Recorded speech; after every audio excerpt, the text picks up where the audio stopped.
Good morning. Today is January 11th, 2024. Happy New Year. And it's time for a new stock pick video. As always, I'll review the performance of my picks from this time last year and give a little bit of a synopsis of current market conditions and economic conditions as I see them, and proceed with some new stock picks and the rationale behind them. So this time last year, I picked Skyworks, a technology company. The stock was only up 5.9%. Freeport McMoRan, the copper mining company, stock was down 6.5%. And Tourmaline, the Canadian oil and gas company, the stock was up 1.5%, and that's in US dollars, including dividends. In comparison, the MSCI World, as represented by the URTH ETF, was up 17.7%.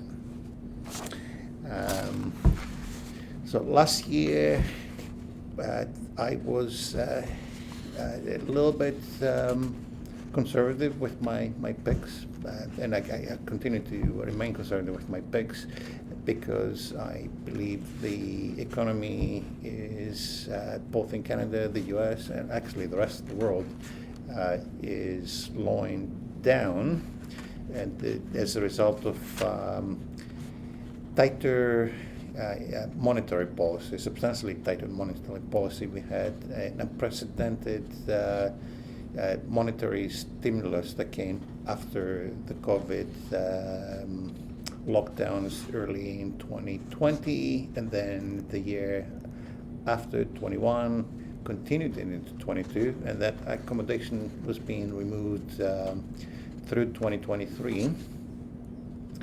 And normally a slowdown probably would have happened by now. I think what kept the economy up and the stock market as a result was massive deficit spending by the US government, substantial US deficit spending in the region of 8% or more as a percent of deficit to GDP.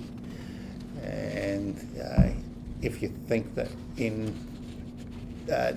real terms the US economy grew less than 4% last year, I don't have the actual number right in front of me, but it's less than that, and plus inflation. So substantially all of the growth in the US economy plus more was due to deficit spending. So without that, the US economy would have been in recession, and the rest of the world for sure in recession.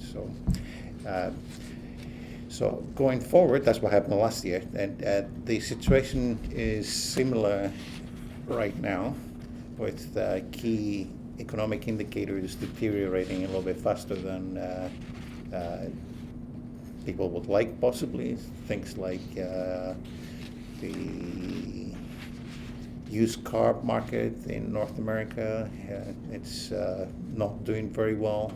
As people borrow to buy their used cars, the rates are much higher than they used to be, say 10% versus 5% a year ago, 18 months ago. The housing market, primarily the commercial real estate market for offices in the US first, and then the residential as well, in places like Canada, Australia, UK, where people buy homes using either variable rate mortgages, or in Canada the 5-year term is very popular. And as compared to the US, where people lock in 30-year mortgages, so their rates are fixed for quite a period of time, and therefore that economy is not as sensitive to interest rates as the rest of the world is. So that's a good thing for them. It's kind of a stronger economy as a result, because people have locked in lower rates. So putting all that together, we are faced with a situation where we're probably going to see a recession in 2024. and potentially a bear market that may come from it. And by probably, to quantify, I mean about 60% chance or so. So my picks for 24 for the next 12 months and beyond are going to be a mix of consumer staples, kind of more defensive, and other good companies that could perform well for the longer term, even if they don't perform well in the first 12 months or so. So stock pick number one is going to be Unilever, the massive consumer goods company with what do they have here? Personal care, home care, packaged food, brands like Knorr, soups, Hellmann's, mayonnaise, Axe and Dove skin products, Tresemme hair products, and a whole bunch of other ones. Obviously, that's a massive company. These sort of products tend to be the last consumers will cut spending on, so they tend to do well regardless of economic conditions. And last year, investors were chasing growth stocks and more cyclical stocks, and they kind of ignored the consumer staple sector. As a result, the stock was actually flat to a little bit down over the last 12 months when world markets, just like the MSCI World, were up close to 20%. So this valuation gap that opened up, I think, creates an opportunity to get into a high quality company, high quality in a way that has consistent and high profitability at a better price. So that's always a good thing. So that's stock pick number one. Stock pick number two is going to be my top pick from this time last year, Skyworks Solutions. The company continues to do well. Now, to remind everyone, it's a semiconductor company with semiconductors used for wireless handsets and other such devices.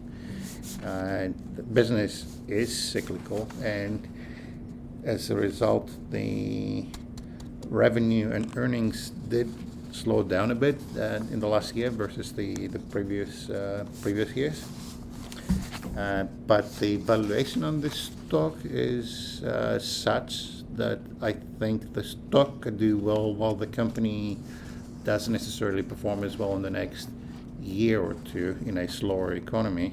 But because the stock has already priced most of that in, the stock could end up doing well. It's just a case of the company doing one thing and the stock doing another.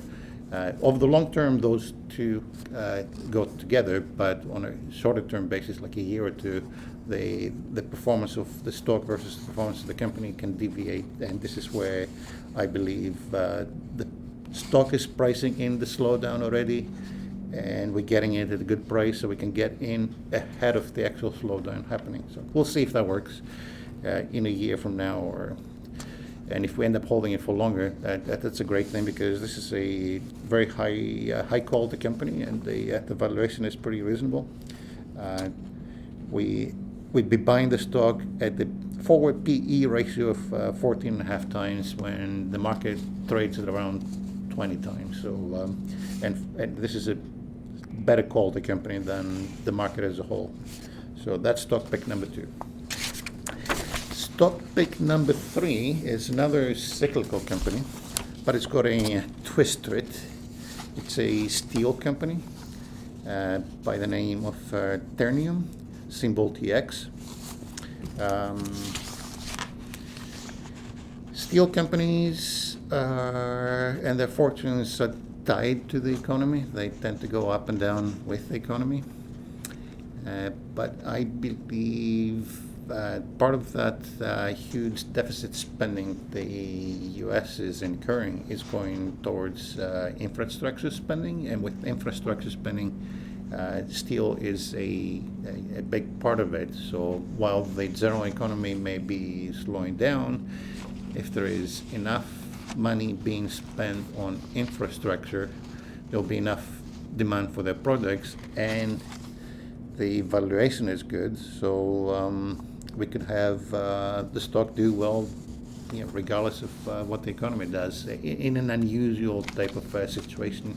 Because again, as I said before, usually these companies don't do well in recessions. They don't do well at all, actually. So and that concludes my my picks for this time. And as always, if you'd like some